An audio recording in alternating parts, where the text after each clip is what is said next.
यहाँ करने अस्त सूर्य को अर्घ देने आए हैं। जैसे ही ब्राह्मण यमुना में प्रवेश किए तो उनके पांवों में इंद्र की अद्रिका नाम की एक अप्सरा मछली की तरह अटखेली करने लगी। ब्राह्मण पर मोहित हो गई। ब्राह्मण ने देखा मैं संध्या में लगा हूं, सूर्य को अर्घ दे रहा हूं और ये अद्रिका नाम की अप्सरा मेरी संध्या में विघ्न कर रही है।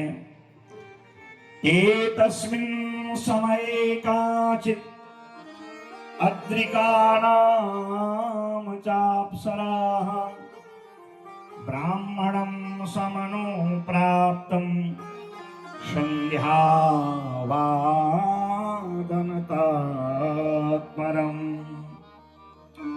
संध्या पूजा में रमे हुए उस ब्राह्मण को इस अद्रिका नाम की अप्सरा ने विघ्न उत्पन्न कर दिया। ब्राह्मण को आया क्रोध, कहा मैं संध्या कर रहा हूं, सूर्य को अर्घ दे रहा हूं और तू मेरे पांव में बार बार मछली की तरह अटखेली खेल करके मेरी संध्या में विघ्न करती है, इसलिए मैं तुझे श्राप देता हूं। और कहा प्राणायाम परशोध ध्यान विघ्न करियतः।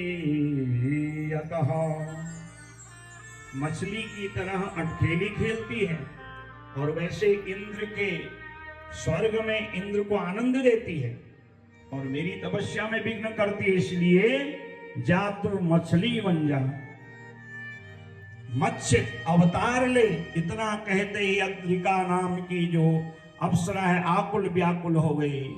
सा सप्ता विप्र मुख्येनो बभू यमुनाचरी सफरी रूपमापन्ना ही अद्रिका चाप्सरः। उसको भय लगा कि अगर मैं मछली की योनि में डूब गई तो मेरे जीवन का सारा लक्ष्य समाप्त हो जाएगा, क्योंकि अनेक पुण्य कर्म से मुझे मानव तन, उसमें भी अप्सरा और उसमें भी इंद्र के स्वर्ग का अधिकार मिला। अगर मैं मछली बन गई तो फिर तो मेरी दुर्गति ही दुर्गति है। ब्राह्मण जल से निकले,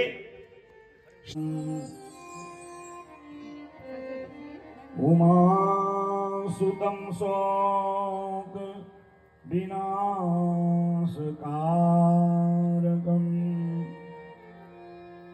नमामि विघ्नेश्वर पादपङ्कजम्।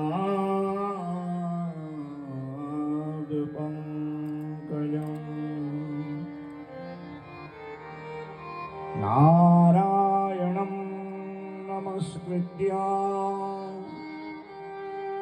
नरं चैव नरोत्तमम्